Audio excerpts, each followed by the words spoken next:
പിന്നെ ചെയ്യാന്ന് പറഞ്ഞിട്ട് എന്തോരം കാര്യങ്ങളാണ് നമ്മൾ പിന്നേക്ക് മാറ്റി വെക്കുന്നത് അല്ലേ? ശരിയല്ലേ? എടാ, നമ്മൾ നഷ്ടപ്പെടുത്തുന്നത് സമയമല്ല, ജീവിതമാണ്. ഇന്നലെ ചെയ്യേണ്ട ഒരു നന്മ നാളേക്കായി മാറ്റിവെച്ചു. ഇന്ന് വിളിക്കേണ്ട ഒരാളെ പിന്നീട് വിളിക്കാമെന്ന് കരുതി. മാപ്പ് പറയേണ്ട ഒരാളോട് പിന്നെ പറയാമെന്ന് തീരുമാനിച്ചു.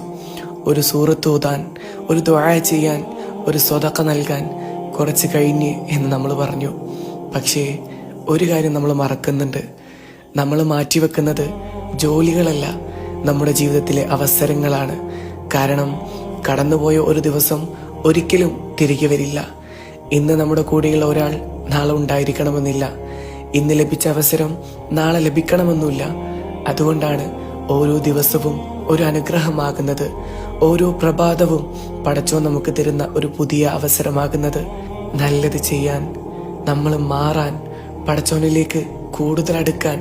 അതിനാൽ പിന്നെ എന്ന വാക്ക് കുറക്കണം. കാരണം ജീവിതത്തിൽ ഏറ്റവും കൂടുതൽ സ്വപ്നങ്ങളെയും നന്മകളെയും കവർന്നെടുത്ത വാക്ക് പലപ്പോഴും പിന്നെ എന്നതാണ്. നാളെ ഉണ്ടാവുമോ എന്നുറപ്പില്ലാത്ത ഒരാളാണ് ഇന്ന് ജീവിക്കുന്നത്.